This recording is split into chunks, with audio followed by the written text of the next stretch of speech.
बिस्मिल्लाहिर्रहमानिर्रहीम, अस्सलाम वालेकुम। मेरा नाम डॉक्टर अहमद इजाज़ है और मैं सिमिल होम्योपैथिक क्लिनिक हैदराबाद से आपसे मुखातब हूँ। आप तमाम दोस्त जो होम्योपैथी से रिलेटेड हैं या होम्योपैथिक डॉक्टर्स हैं, स्टूडेंट हैं या अभी नए नए इस फील्ड में आए हैं या उन्होंने होम्योपैथी को पढ़ना स्टार्ट किए, वो जानते हैं कि होम्योपैथी के अंदर जो है वो मैज़मेटिक थ्योरी जो है वो एक बहुत बड़ा गहरा इम्पैक्ट जो है वो रखती है। और उस वक्त तक हम क्रॉनिक डिजीज़ जो हैं उनको ट्रीट नहीं कर सकते जब तक हम एंटी मैज़मेटिक जो मेडिसिन है वो ना दें। अब एक एक्यूट जो है वो एलोपैथी के अप्रोच के साथ है और क्रॉनिक है। एक जो है वो होम्योपैथिक के जो रेफरेंस है एक्यूट और क्रॉनिक का, वो अलग है। क्योंकि हम ये कहते हैं कि कोई भी बीमारी उस वक्त जो है वो एक्यूट से क्रॉनिक में तब्दील होती है जब उसके अंदर कोई ना कुछ जो है वो मियाज़म आ जाए। तो जब ज़ाहिर है मियाज़म अगर किसी के साथ जो किसी भी बीमारी के साथ जब मिलता है तो वो बीमारी जो है वो क्रॉनिक हो जाती है। और समटाइम ये होता है कि जो क्रॉनिक डिजीज़ हैं उनका एक एक्यूट फेज़ आता है, यानी कि डिजीज़ तो पुरानी होती है, क्रॉनिक होती है, लेकिन उसकी जो सिम्टम्स हैं वो एक्यूट होती हैं। इसको हम कहते हैं कि क्रॉनिक डिजीज़ का एक्यूट फेज़। तो आज हम डॉक्टर प्रेफुल वजाकर जो है उनने अपनी किताब जो है उसमें जो बड़ा ज़बरदस्त जो मैज़मेटिक को बड़ा शॉर्टली बयान किया, तो मैंने कहा चले आपसे ये शेयर करते हैं।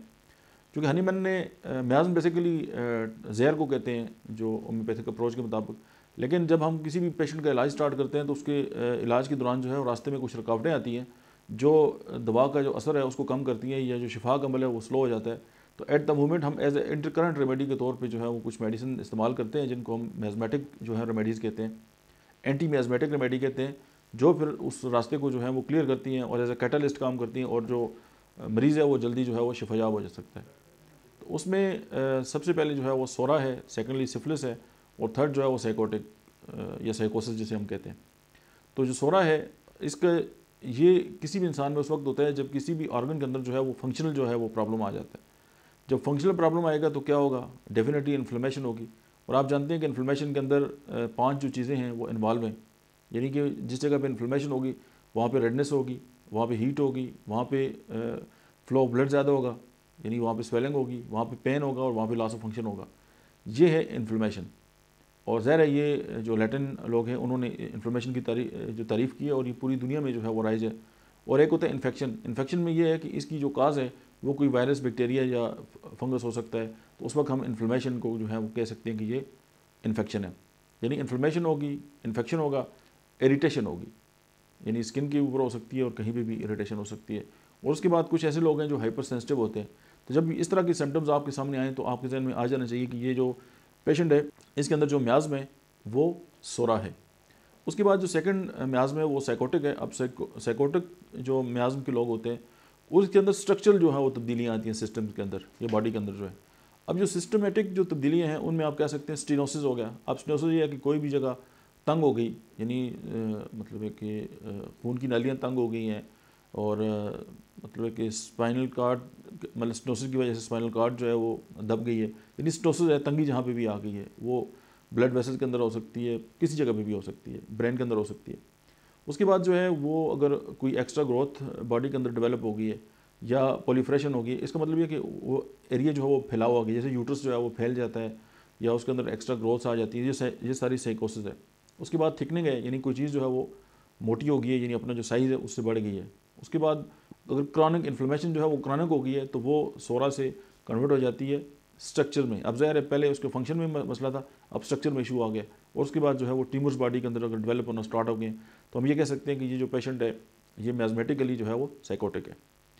अच्छा, तीसरी जो बात है वो है सिफ्लेटिक, यानी जो हमारा मियाज़म है तो उसमें ये होता है कि डिस्ट्रक्टिव सारी जो कंडीशन है वो आती हैं। उसमें डिस्ट्रक्शन में क्या हो सकता है, हेमरेजेस हो सकते हैं। ज़ाहिर है हेमरेजेस उस वक्त ही होता है, हम रूट काज की बात नहीं कर रहे, हम मैज़मेटिक जो इश्यूज़ हैं उनकी बात करते हैं। तो ज़ाहिर है ब्लड वेसल्स के अंदर से ज़ाहिर है खून जो है वो बाहर आ रहा है। हेमरेजेस इंटरनल भी हो सकते हैं और एक्सटर्नल अगर कोई ट्रॉमा उसकी वजह है तो वो इसमें नहीं आएगा, लेकिन अगर किसी डिजीज़ की वजह से अगर हेमरेजेस हो रहे हैं और वो नहीं रुक रहे, जैसे प्लेटलेट्स काउंट वगैरह कम हो जाते हैं, तो डेफिनेटली हम उसको सिफ्लेटिक मियाज़म के अंदर लेके आएंगे। उसके बाद ये है वायलेंट इन्फेक्शंस हैं। उसके बाद सेप्टिसीमिया है। उसके बाद जो है वो टेरिबल पेन्स हैं, यानी ऐसे पेन की जो मेडिसिन से जो है वो रिकवर नहीं होते। उसके बाद हिस्टेरिकल जो है वो सेंसिटिविटी है फीमेल के अंदर या मेल के अंदर भी। उसके बाद जो है वो ट्यूमर्स हैं। अच्छा, आउट ऑफ कंट्रोल जो है वो मतलब है कि इस तरह की एक्ट हैं जो सोसाइटी के लिए जो है वो एक्सेप्टेबल नहीं होते, जिनको हम परवर्जन कहते हैं, यानी कि जो मतलब है कि बदकारी या इस तरह के जो मामलात हैं और अनकंट्रोल जो सोसाइटी को जो है वो नुकसान पहुँचाते हैं, इस तरह के जो माइंड के लोग हैं वो भी जो है वो सिफलेटिक म्यान के अंदर आते हैं। फिर जो है वो डिस्टेंशन है, यानी कि मसख, यानी वो जो उस आर्गन की जो शक्ल है वो मसख हो जाती है और वो प्रॉपर अपना काम नहीं करता।